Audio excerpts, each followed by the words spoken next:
With a body covered in sweat, I walked slowly on the rice field embankment this afternoon, carrying a small sack containing quite a lot of snails. Mud still stuck between my toes, and the distinctive smell of rice fields was thick in the air. I was tired, but there was an inexplicable sense of satisfaction every time I managed to collect produce from nature. The sound of trickling water from the irrigation channel accompanied my steps home. But in the middle of the journey, my steps stopped. On the side of the rice field that I had not yet stepped on, a farmer was busy plowing the field with a small dark red tractor. His tractor roared low, like the sound of heavy breathing that was continuously exhaled. The farmer's figure looked old, his back was slightly bent, but his hands were agile in controlling the direction, occasionally wiping the sweat on his forehead with the back of his muddy hand.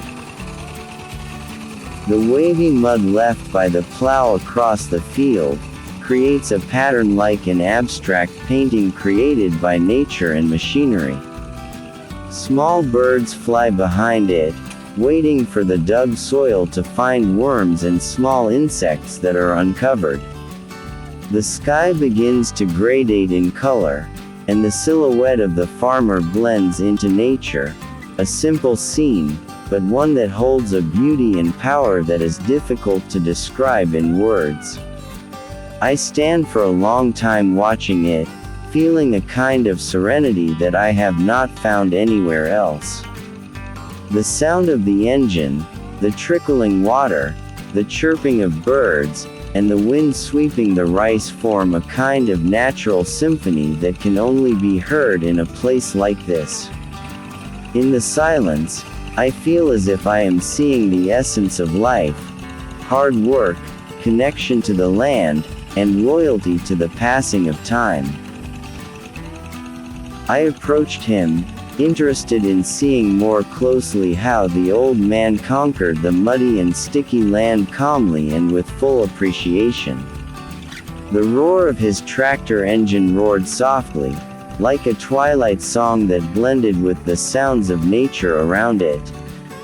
The afternoon wind caressed my face, bringing the distinctive and calming scent of wet mud. Between the sound of the engine and the blowing of the wind in the trees, I felt a peace that was hard to find anywhere else. From a closer distance, I just realized one thing: across the rice field that was being plowed, stood a majestic and quiet Chinese cemetery area. The tomb buildings were made of solid marble, some intricately carved with gold-colored Mandarin letters that seemed to shine in the sunlight. The roofs were curved in the typical ancient Chinese architecture, like miniature temples in fairy tales. The red, green, and gold colors contrasted with the green of the rice field and the brown of the mud, creating an unusual sight, beautiful in its serenity, and peaceful in its silence. Frangipani trees grew in rows around the tomb, towering high and dropping their white petals to the ground like a slow rain of flowers. The faint scent of frangipani could be smelled, mixed with the gentle afternoon breeze. Not far from there, a white stork stood still on a tombstone, like a silent guard that blended with the atmosphere. The sunlight reflected on the surface of the newly plowed rice fields. The puddles of water created reflections of the sky and the tomb building, as if nature wanted to duplicate the beauty so that it would not fade quickly. Small birds flew low again, and a dragonfly perched on the tip of a young rice stalk, watching the twilight that would soon disappear into the night. Between the slowly rattling tractor train, the vast expanse of rice fields, and the ancient graves standing gracefully on the edge, I felt as if I was reading a poem written by nature itself. Every element blended together, nothing disturbed.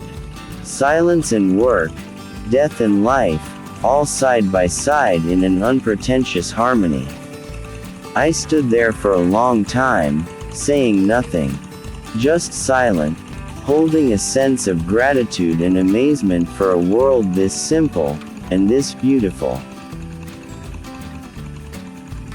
Unconsciously, a small smile spread across my face. My fatigue felt light. I knew that soon the planting season would come, and these rice fields would be green again, full of new hope. I continued my steps, leaving the shadow of the old farmer and his tractor, bringing home not only the results of my hunt, but also a piece of the story about land, work, and life that goes slowly but surely.